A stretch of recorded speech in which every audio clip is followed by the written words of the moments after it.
দেশের ৬৪ জেলায় একযোগে নজরুল বর্ষ ২০২৬-২৭ পালনের শুভ উদ্বোধন ঘোষণা করেছেন প্রধানমন্ত্রী তারেক রহমান।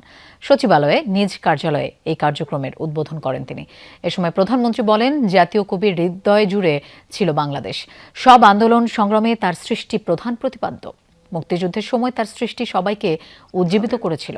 এ সময় প্রধানমন্ত্রী আরও বলেন, দেশের গণ্ডি পেরিয়ে আন্তর্জাতিক পর্যায়ে ছড়িয়ে দিতে হবে কবির সৃজনশীলতা। কাজী নজরুল ইসলামের সৃষ্টিকে আরও জনপরিসরে বিস্তৃতভাবে তুলে ধরার সুযোগ তৈরি হয়েছে বলেও জানান প্রধানমন্ত্রী।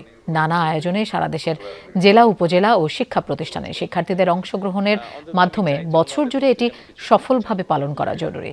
এ সময় প্রধানমন্ত্রী আরও বলেন, সরকার এমন রাষ্ট্র বিনির্মাণের লক্ষ্যে কাজ করছে যেখানে ধর্ম, বর্ণ নির্বিশেষে সবাই নিরাপদে বসবাস করবে।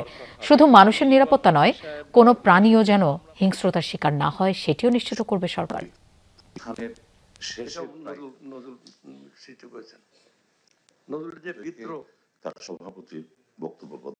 তিনি আমাদের জাতীয় জীবনের অনিবার্য অংশ, শুধু অতীত নয়, আজকের প্রজন্মের জন্য, এমনকি আমাদের ভবিষ্যৎ প্রজন্মের জন্য নজরুল আমাদের জীবনে প্রাসঙ্গিক।